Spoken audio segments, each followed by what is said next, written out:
नमस्कार दोस्तों। आज मैं आपको एक कहानी सुनाऊंगा। कहानी एक नमक हराम की। जी हां, एक ऐसा नमक हराम जिसने सत्ता के लिए और पैसे के लिए दोस्तों को धोखा दिया, साथियों को धोखा दिया, जनता को धोखा दिया, पूरे शहर को धोखा दिया, अपने गुरु को धोखा दिया। ऐसा कोई रिश्ता, ऐसा कोई संबंध इस व्यक्ति का बचा नहीं जिसको इसने ठगा ना हो। इस व्यक्ति के बारे में कहा जाता है कि ऐसा कोई सगा नहीं जिसको इसने ठगा नहीं। जी हां, नमक हराम। एक ऐसा नमक हराम जिसने सत्ता और पैसे के लालच में देश की सेना के शौर्य तक के ऊपर सवाल उठा दिए। एक ऐसा नमक हराम जिसने तब तब देश के खिलाफ बोला जब जब देश के दुश्मन चाहते थे कि कोई देश के अंदर से देश के खिलाफ बोले। एक ऐसा नमक हराम जिसने सबसे पहले तो यह झूठ बोला कि वो इनकम टैक्स कमिश्नर था, और बाद में यह तथ्य सामने आया कि वो कभी इनकम टैक्स कमिश्नर था ही नहीं।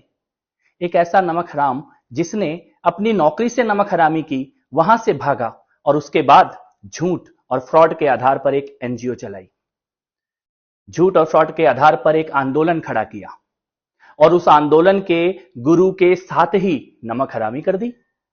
और ना केवल उस आंदोलन के गुरु को धोखा दिया, बल्कि लोग तो यहां तक कहते हैं कि इस नमक हराम ने उस आंदोलन के गुरु की अस्पताल में हत्या तक करवाने की साजिश रचवाई।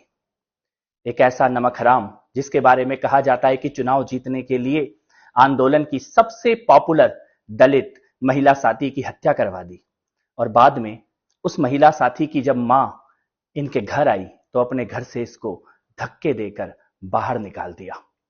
इस नमक हराम ने सबसे पहले कहा कि मैं पार्टी नहीं बनाऊंगा, पार्टी बनाई। फिर इस नमक हराम ने कहा कि मैं चुनाव नहीं लड़ूंगा, चुनाव भी लड़ा। फिर इस नमक हराम ने कहा कि मैं गाड़ी बंगला नहीं लूंगा, और फिर एक ऐसा समय आया कि देश के सबसे अय्याश बंगले में यह नमक हराम रहने लगा।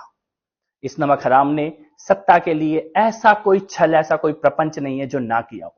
जिसके ऊपर इस नमक हराम ने आरोप लगाए, बाद में उन सब के तलवे चाटे, उन सब के जूतों में दाल पी।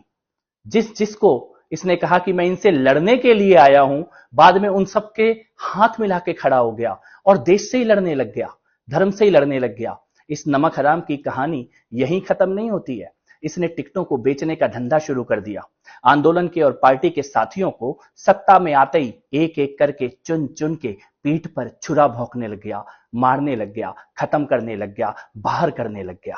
इस नमक हराम ने काले धन का, हवाला का एक ऐसा नेटवर्क खड़ा किया और शराब की दलाली के धंधे में कूद पड़ा।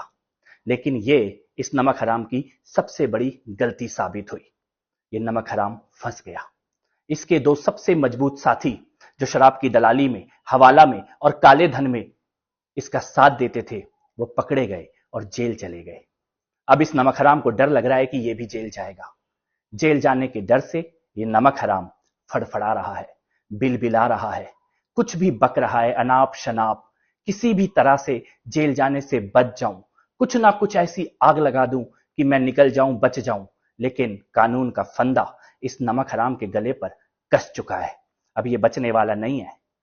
क्या आप जानते हैं इस नमक हराम को? कौन है ये नमक हराम?